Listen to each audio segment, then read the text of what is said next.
and together we can achieve more. By reinforcing the ACNC's ability to uphold accountability, we are safeguarding the sector's future and honouring the millions who contribute to it. Deputy Speaker, this bill is another important step to building a stronger, fairer and more compassionate Australia. The question is that the amendment be agreed to, and I give the call to the member for Curtin. Thank you, Deputy Speaker. I'd like to speak today in support of the Treasury Law Amendment Strengthening Financial Systems and Other Measures Bill 2025. Schedules 1 to 6 of the bill contain reforms that address consumer protection, financial transparency and responsible lending. And these are measures that I believe are in the public interest and would be supported by the constituents and businesses in Curtin. I think they're sensible measures, and I won't be specifically addressing them in any more detail today. But I would like to take the opportunity to make very brief remarks on Schedule 7, which amends the Income Tax Transitional Provisions Act 1997 to extend the $20,000 instant asset write-off for small businesses until 30 June 2026. Now, as I've said in the House before, the $20,000 write-off is a practical and effective way to support the small businesses that form the backbone of our economy.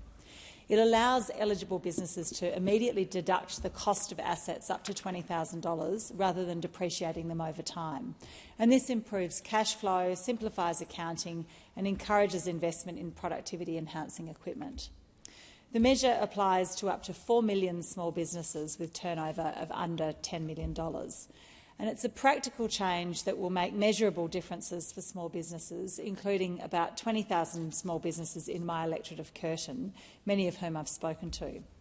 Now, it's worth noting that this was almost a failed Labor promise earlier this year, when the announced extension to June 2025 was still not legislated in the last sitting week before the end of the financial year.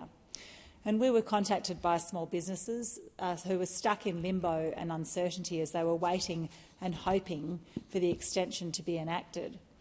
This had been announced but not legislated, and many small businesses had incurred the expense on the expectation that the $20,000 write-off would apply in the 24-25 financial year and were shaping up for a nasty surprise.